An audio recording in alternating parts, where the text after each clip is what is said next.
जय शिवराय मित्रांनो, शौर्यगाथा चॅनलवर आपण शिवाजी सावंत यांच्या छावा कादंबरीचे वाचन करत आहोत। मागील व्हिडिओमध्ये आपण बघितले की शंभूराजे मल्लखांब आणि घोडेस्वारीचा सराव करत आहेत। तसेच महाराजांनी सुरत लुटण्याचा मनसुबाही आखलेला आहे। आता पुढील भाग आपण बघूया। नेताजी, तान्हाजी, येसाजी, कुडतोजी यांच्यासह खुर्चला घोडदळ घेऊन राजे सुरतेच्या रोखाने कूच झाल्याला 1.5 महिना लोटला। नेहमीप्रमाणे स्नान, देवपूजा आटोपून घेतलेल्या जिजाबाई बाळराजांना बरोबर घेऊन सदरेकडे चालल्या। त्या पांढऱ्या सफेद वाणाचा नेसू नेसल्या होत्या। कपाळी ठसठशीत दाट कुंकवाची आडवी बोटे होती। थंडी सरतीला आली तरी धुक्याची बाराबंदी काही राजगडाने बदलली नव्हती। सदरेवर येताच नेहमीप्रमाणे हसत जिजाबाई हाताच्या इशारातीने बसा मंडळी म्हणत आपण जाऊन बाळराजांसह सदर बैठकीवर बसल्या। त्यांनी बसा म्हटले तरी सदरेवरचे कुणीच खाली बसले नाही। रोजच्या सारखी तळपत्या डोळ्यांनी राजांच्या पराक्रमाची एखादी खबर सांगायला एकही ताठ गर्दनवर उठली नाही। साऱ्यांचे हात समोर बांधले होते। ते बघताच जिजाबाई चरकल्या। त्यांच्या मनाच्या देवटाक्यांवर क्षणात असंख्य कुशंकांचा पालापाचोळा उरला। थरकत त्या बैठकीवरून उतरल्या। कातरल्या सुरात बोलल्या, मंडळी खामोशी का? सांगा, आमच्या राजांची काही गैरखबर तरी? जिजाबाईंना पुरते बोलवले सुद्धा नाही। ते ऐकून सदरकरी चळवळले। सिधोजी थोपट्यांनी कशी तरी मान वर करून सांगितले, नाही राजा बेस आहेत, सुरत लुटून परतीच्या वाटाला लागल्यात।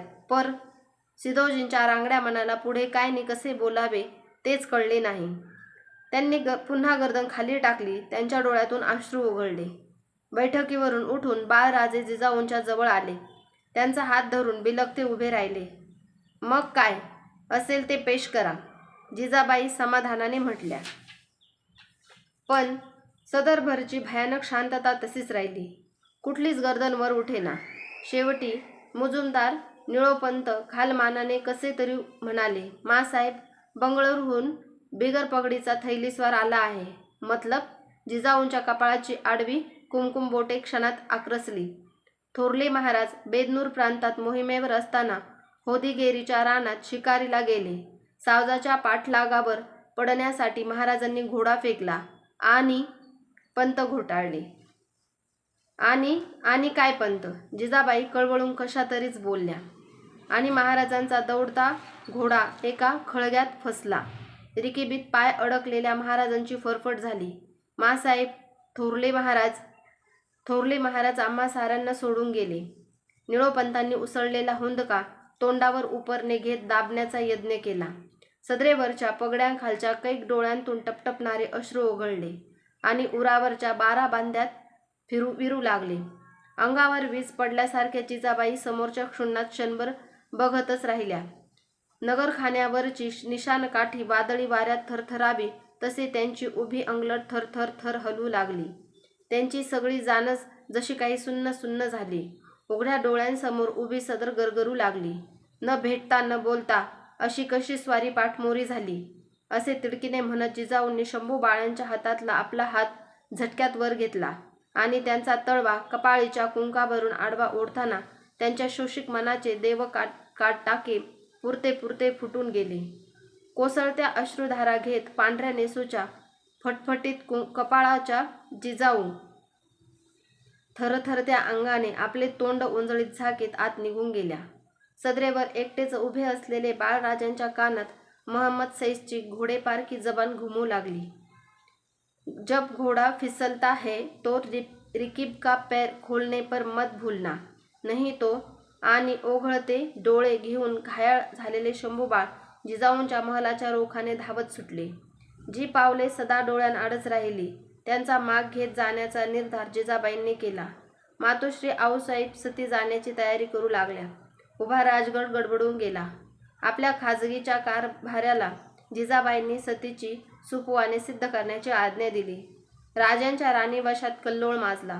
एकाही राणीत जिजाबाईंना रोखण्याची हिंमत नव्हती। आपल्या महलाच्या बंद दरवाजा आड हिरवे नेसवान अंगावर चढविलेल्या हिरवा चुडा हातभर भरलेल्या मळवटावर भरगच्च आडवे कुंकू घेतलेल्या जिजाबाई फरसबंदीवर बसल्या होत्या। मोकळ्या झालेल्या माठासारख्या त्यांची नजर शून्यात हरवून गेली होती. राजे सुरत लुटून परतीच्या वाटेवर होते. राजगडावर एकच श्रीमंत जीवघेण्या अवस्थेत पुरते सैरवीर झाले होते, पुतळाबाईंचे. शंभूबाळांना संगती घेऊन त्या जिजाबाईंच्या महलाच्या मिटल्या दरवाजासमोर आल्या आणि त्यांनी बाळराजांना हाताने इशारत केली. थोरल्या आऊसाहेब पुढे होत मिटल्या दरवाजावर हाताने हलकेच थाप देत बाळराजांनी साद घातली. आम्ही आहोत, शंभूबाळ, दरवाजा खोलता. शंभूबाळांनी दरवाजाजवळ तोंड नेत जिजाऊंना दिलालगाव बोलत विचारले. ते थोडा वेळ थांबले, पण आतून दाद आली नाही. थोरल्या आऊ, दरवाजा खोला, नाहीतर डोकं आपटू आम्ही दरवाजावर. खोला आऊ, दरवाजा खोला. बाळराजे दरवाजावर धडाधड थापा देऊ लागले. जिजाबाई थरारल्या. खरंच बाळराजाने दरवाजावर डोकं आपटायलाही अवमान करणार नाहीत, या विचाराने त्यांचा सारा बांधला निर्धार डाळडौल झाला. कसंबसं उठत होत त्यांनी दरवाजा खोलला.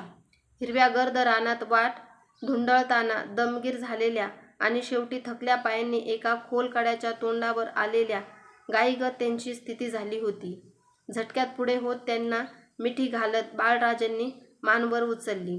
त्यांच्या टोपातील मोतीलग मागे ओळंबली. डोळ्यातून मोती ओघळत असताना ते बोलले, बालभूत्याने जगदंबेला बोलावे तसे. तुम्ही आम्हास सोडून जाणार थोरल्या आऊसाहेब? आम्ही येणार तुमच्या संगती. ते ऐकताच जिजाबाईंचा उरबंद केलेला सारा कड फुटून उमळून आला. वाकून बाळराजांना मिठीत घेत जिजाऊ गदगद हलत स्फुंदू लागल्या. त्यांच्या डोळ्यातून उतरणारे अश्रुथेंब बाळराजांच्या टोपीतील मोतीलगावरून ओघळत त्यांच्या जाम्यात मिसळू लागले. आऊसाहेब, आमचे आबासाहेब येईपर्यंत कुठंच जाऊ नका.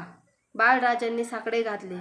ओसरते हुंदके आवरताना जिजाबाईंनी मान डोलावली. सती जायला निघालेल्या आऊसाहेबांना राजांची स्वारी येईपर्यंत रोखते करण्यात यश घेतलेल्या बाळराजांकडे ममतेने बघत पुतळाबाईंनी आपल्या पापणीकडा पदराने पुसत्या केल्या. सुरत लुटून राजे राजगडाच्या पायथ्याशी आले. सोने, चांदी, रत्ने, मोती यांच्या गोणी लादलेल्या विजयी घोडदळ त्यांच्या पाठीशी होते. पण नेहमीसारखे त्यांना समोर येण्यासाठी कुणीच गड उतारू आले नव्हते. राजांची उजवी भुवई कमानबाग घेत राजसंतापाने वर चढली. आज आपण इथेच थांबूया. आज आपण बघितले की थोरले महाराज म्हणजे शहाजी राजांच्या निधनाची खबर गडावर आली आहे. घोड्याच्या रिकेबीत पाय अडकून महाराजांचे निधन झाले अशी बातमी जिजाबाईंना मिळालेली आहे. त्यावेळी त्या सती जाण्याचा तयारी करतात. त्यांच्या त्या मनस्थितीच्या प्रसंगाचे पूर्ण वर्णन येथे आपण बघितले. आजचा हा व्हिडिओ आपल्याला कसा वाटला ते कमेंटमध्ये नक्की सांगा. व्हिडिओ आवडल्यास लाईक करा, शेअर करा आणि शौर्यगाथा या चॅनलला सबस्क्राईब करा. मागील व्हिडिओची लिंक मी डिस्क्रिप्शन बॉक्समध्ये दिलेली आहे, तेथे जाऊन तो व्हिडिओ नक्की बघा. जय शिवराय, जय शंभूराजे.